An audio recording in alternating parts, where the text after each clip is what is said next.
What is up everyone, and welcome to a video that I thought I'd never ever make. Basically, today I'm gonna sit here and talk to you guys about my brand new iPad Mini 3. To be specific, it is the space grey model, as you guys can probably tell by the black bezel. It is just a Wi-Fi model, didn't want the 3G, we'll talk about that later. And it is 64 gigabytes in capacity. We'll also talk about my choice of the capacity later as well. But today I'm going to sit in front of the camera, well tonight even, it's very late recording this. I'm going to sit in front of the camera. I'm going to talk to you about why I have changed my mind on tablets, the world of tablets, the world of the iPad, this big unknown sea of crazy geeky tech that I have hardly ever voyaged into. And I'm going to talk about my Samsung Galaxy Tab, and I'm going to try and get everything in a nice order without stumbling and coughing and messing up my voice. And we're just going to sit down and talk about this stuff. And I'm not going to show off too much, but at the moment I am feeling quite happy that I've got a brand new iPad Mini 3. It's just one of those really geeky things that just sets off a nice bit of geekiness inside your mind.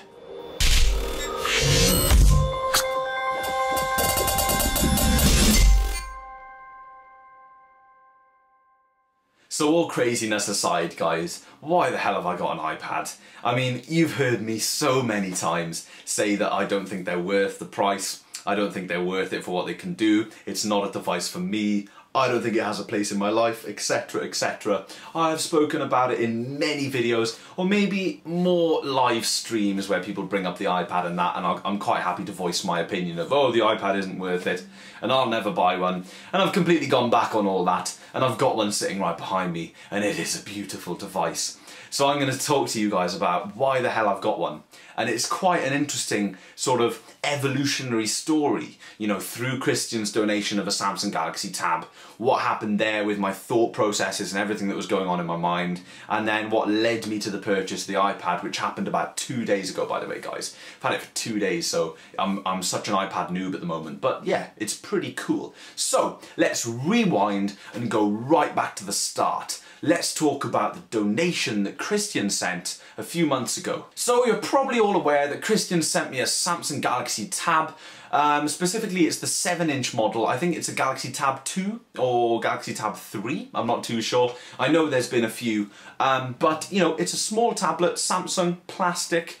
It's a nice device. It's the one with the thick bezel. I don't have it here at the moment. Otherwise I'd do a side-by-side with the iPad and whatnot, which would have actually been pretty good thinking about it. But anyway, whatever, you know, I'm here now. He donated to the channel a Samsung Galaxy Tab, and that was my first ever tablet.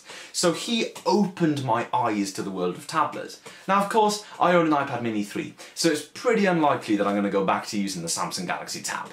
But I don't see Christian's donation as now, you know, being useless or anything like that. I really don't. Because if it wasn't for Christian, no one would have ever opened my eyes to the world of tablets. I would have never gone out and bought an iPad Mini 3 brand new, randomly just woken up one day and thought, I'm going to go and buy an iPad. I would have never have done that if it wasn't for Christian and my experience with the Samsung Galaxy Tab. So I'm going to talk about that a little bit, and then I'm going to talk about the iPad, and we're just going to chat about a few things. What's good about each of the tablets, blah blah blah, and my story. So, I unboxed that tablet, and straight away I began setting it up, downloading applications, syncing it all up to my stuff, so Dropbox, calendars, emails, all this really cool stuff, and downloading some apps that I thought would be useful, some apps for some lighting stuff, some sound stuff, and even a couple of things up in the cinema that I work at, you know, a couple of little useful things like a little VNC client and stuff, so that I could remote access the digital equipment for the projection and blah blah blah. All this cool stuff that I could suddenly do on a device that was this big. Everything that I can do on my laptop, and everything that my laptop does a million times quicker. But it was cool because it was like this. And it did fit in the inside pocket of my denim jacket, and it did fit in the outside pocket of my big, large black coat. So it fit in both of the coats that I wore. The coat that I wore if it was raining, the coat that I wore if it was dry. So that was a plus. I could take it with me everywhere, just like a phone. So it was great. I began to use it more and more, and one of the massive things that I used it for was music playback.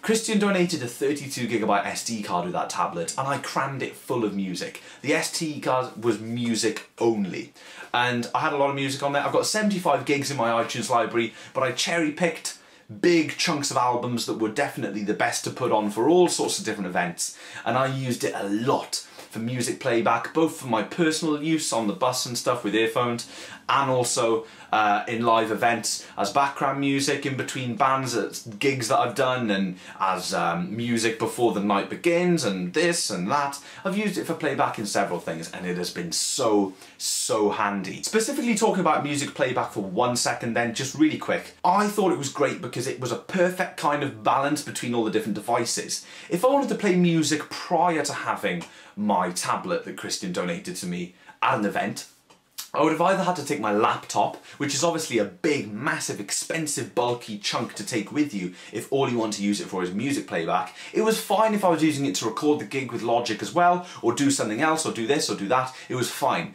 But if I didn't want it there, if it didn't have to be there, I didn't want it there. So the next logical thing is, okay, my phone. I've got quite a bit of music on my phone. Let's use that for playback. Well, I haven't really, because I've got 16 gigs on an SD card. That's not a lot of music when you need a whole host of different types of music, different genres and stuff.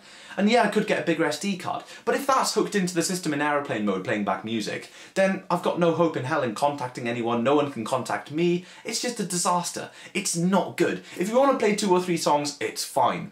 But yeah, for playback, especially in public events that I do, never keen on using my phone. Never, ever, ever. I like to have my phone in my pocket, always. So if I'm walking across the stage, or if I'm walking to the toilet, or walking to the bar, or to the back of the audience, I've always got it there, and if someone needs me, you know, I can feel it vibrating, hello, and everything's sorted. So yeah, my phone is out of the question. The other option is I do have a 5th generation iPod, but the iPod is very interesting. Yes, it is 80 gigabytes in capacity, and I can store my entire iTunes music library on that iPod and carry it around with me. But it is a hard disk based device, so of course one drop and it's pretty much knackered, and of course it isn't internet ready. So if I want something on Spotify, I am a Spotify user, if I want to access something on Spotify, or you know, just get a track that someone wants, or if I'm thinking about an album and I don't have it and I want to get it off Spotify, basically Spotify, it's not internet ready. And of course the nice thing about a tablet or a laptop is it's got a bigger screen, so you can easily scroll through playlists, see lots of things, bang, it's right there. You want to put it in shuffle, bang, right there. The iPod, it's a little bit more, you know, tedious because the screen is small. You guys know I've got dodgy eyesight and stuff. So yeah, all in all, that iPod's quite sentimental to me. I like using it here. I like using it to lay on my bed and listen to audiobooks. I like using it on the bus if I want to take it out, as long as I got a bag to keep it safe and stuff. That's great. But I don't like using it at gigs. So the tablet was the perfect music playback device. Loved it. Loved it, loved it, loved it. And on top of all that, all of the other little specific applications were fantastic. Absolutely great. So 10 out of 10 for music playback. But there's one big thing about the Samsung Galaxy Tab. Even though it's a super nice tablet and I am really grateful that Christian donated it to me, it is definitely not the quickest device on the planet. Unfortunately, it does hang, it does lag, and even when one application is running, you've just cleared the RAM and you've downloaded one of those funky apps that are meant to strip back all the background tasks and everything, it still hangs a little, even just in the music player. So it was never, you know, on the money, responsive and quick and snappy. My mind, when I'm doing something, is quick, it's snappy, it goes bang, I expect it to be there. That's how my computers work, and I've always tried my hardest to save up and to keep my computers up to speed so that they work with me and not against me. So I've got the new MacBook Pro. My Mac Pro's got an SSD in it. It has had for a couple of years now. I just try and keep up with myself, keep myself up to date. And the tablet was definitely something that was hanging back in terms of speed. So I wanted it to be quicker. And when I started researching Android tablets, I thought, you know what? It doesn't matter how many tablets you look at, the iPad is still the king. And with all these other applications that I was using really cool things like gel pickers for lighting that helped me calculate colours and stuff. If I didn't know the code, I could just scroll through or just jab the colour spectrum or whatever. I was using cool VNC clients for various bits and bobs. I was using dip switch calculators and other cool lighting stuff. Like there's this one app, I can't remember what it's called, it's specifically for lighting people, and it allows you to store user manuals of lighting fixtures and bookmark pages to things that you need a lot. So say if you want to see the DMX pinout of your, the DMX channel layout, sorry, of a specific fixture over and over again. You can bookmark that in this app, and right next to it on the screen there you can have a dip switch calculator, and you can have like a phase calculator and all this really cool stuff. Also, I use it for audio stuff, so I used it as an SPL analyzer and also a frequency analyzer, just to see what the room, you know, the microphone wasn't the best in the Galaxy Tab, so that's another thing. But just to see what the room was doing, if I turned up for a gig, I could get a good idea of the dominant frequency, if I got a bit of feedback or whatever from the frequency analyzer. I did put quite a bit of money into apps for that device, and of course, this is a different platform. This is the App Store and Apple, so I've got to rebuy all those applications. But no biggie. All of those apps lagged on the Galaxy Tab, and I knew I needed a tablet upgrade. I found myself carrying my tablet with me loads of places and whipping it out and naturally doing stuff. And I thought, do you know what, Tom? You've turned into a tablet user. So it's about time you get yourself an iPad. So just to clarify then, I will never ever be able to thank Christian enough for opening my eyes to the world of tablets. Yes, I'm now an iPad 3 user and I will not be using the Samsung Galaxy Tab, but it's not about that. It's about the fact that he donated something to the channel that opened my eyes up to a completely different area of technology that I'd never really used properly before, I'd never owned. And now it's kind of part of my daily life. My tablet is part of my daily life, and I have no problem with that. This device is simply better at doing certain things than a laptop. Well, yeah, than a laptop because of convenience reasons maybe, and definitely better than a smartphone at lots of things. Now, don't get me wrong, give me a keyboard and a mouse any day. I am definitely a traditional computer user and I will take that any day over any touchscreen device. However, when you cannot carry around even something as slim as a Retina MacBook Pro, when it's not feasible to carry it around, a tablet, especially something as smooth and as quick and as refined and as polished as an iPad, is an ideal companion to carry around with you. So as this video comes to a close, I want to just specifically talk a little bit more about my iPad then. Why did I go for the model that I did? So let's talk about Wi-Fi versus Wi-Fi plus 3G. Now I could have happily got a reduced data plan with 3 because I've been with them for many years and I'm a loyal customer, I've never missed a payment. They could have given me a great deal and I could have paid monthly for an iPad from them. And they've got iPad mini 3s, I could have got 4 gigs of data a month or unlimited data a month, and I could have paid them £30 a month for the device as well or whatever for 2 years. I could have done that. But I have lots of data. I think I have 4 gigabytes of tetherable data on my phone plan anyway. I use it with my laptop sometimes, but very rarely. So I went for the Wi-Fi only model of the iPad and bought it outright because I'll save money on the device because it's about £100 more for a 3G model, and I can just tether it to my phone. And I had a 25-minute bus journey today. I turned tethering on my phone. I've got the network set up perfectly. I stuck it in my pocket. My phone stayed in my pocket, and I had my iPad on my lap, and I was browsing around the internet, and it didn't skip a beat. Someone phoned me about halfway through the bus journey. I had my iPad here, I rested it on my leg, picked up my phone, had a quick 2-minute conversation, put my phone away, started using the web again. Perfect. No hiccup. You could swear that my iPad had 3G. So at the moment, I might change my mind, but at the moment I'm glad I've gone for the Wi-Fi only model because I've saved myself some money. It's a little bit lighter weight as well, I think, not that you'd notice that. And yeah, less fuss. I don't need another data plan, I don't need another SIM card, it's a lot easier. I'm just going to use my phone, and if I go over the limit on my phone, then I'm quite happy to phone up 3 and say, hey, I'll give you an extra £4 a month, double my data usage or whatever. So yeah, data allowance usage or whatever they call it. So yeah, I went for the Wi-Fi only model. So let's talk colour. I don't need to talk colour for very long. Not too keen on white devices. That's another reason why I wasn't fully, you know, hooray about the Galaxy Tab. I had a white iPhone 3GS, but as you guys know, that does have a black bezel. I really like black bezels. And I went for a white Galaxy Note 2, and I used that as my mobile phone for a year and a half, and I wasn't keen on the white. So I went for a gunmetal grey HTC One M8, which is what I'm using now, and it is brilliant. I love that colour. And I thought I'd better go for the space grey iPad, and I so don't regret it. I'd never go for the gold, and the silver white thing is just, no, really not for me. Black bezel. I would even like the back of the iPad, where it's sort of grey on the back. I'd even like this a bit darker. I could get away with having that quite a bit darker, but The fact that it's got a black bezel is definitely really cool. I love it. So one last little note about the model that I chose, and that is the capacity. Now, this is the only slight little glitch that I think I may have done. I love my iPad 3 to bits, but I may have glitched slightly here, and I hope I haven't. I hope it serves me well. But to cut a long story short, I was 2 days ago or 3 days ago when I was going to buy my iPad. I wanted to buy it locally. I didn't want to order it online. I woke up in the morning and I thought, I want an iPad today, and I just wanted to get one. So I was traipsing around all these shops, and no one had the 128GB model. I'd budgeted for the 128 and no one had it. And a lot of people told me they don't stock them, they only get them in on special order because it's a very unpopular model, which is understandable because of the price. They stock 16s and they stock 64GB. So I was like, you know what, 64GB is a lot. It's double the storage I had on my Galaxy Tab, and it's double the storage I've had in anything. I think I had 32 gigs in my Galaxy Note 2, I've got 32 gigs total in my HTC One 8, 64 gigs is going to be fine for me. I'm going to cram it full, 55 gigs of music, just have the 9 gig there for the, you know, the OS and the apps and stuff that I want on there, and maybe some photos that I may or may not take.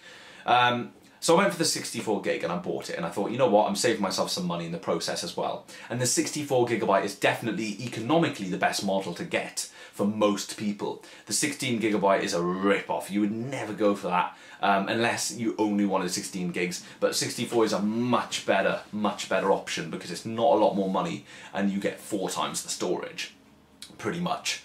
So yeah, went for the 64 gig. I got home, checked my iTunes library, and I've got 75GB of music in my iTunes library. So I can't sync it all up to the iPad. If I went for the 128 gig model, I could have synced the whole lot up and had loads of breathing room. So I'm kind of gutted about that. But it should be okay because I've got a load of crap in my iTunes library that I would never play in gigs. I would never play out on the road. So I'm going to have a clear up of my iTunes library. I'm going to get it down to 60GB. Then I'm going to sync pretty much most of the albums to my iPad. And just, you know, leave out things like live albums, leave out things like greatest hits albums if I've got duplicates, you know, part of a discography or whatever. Leave all those things out, you know, that stuff takes up space.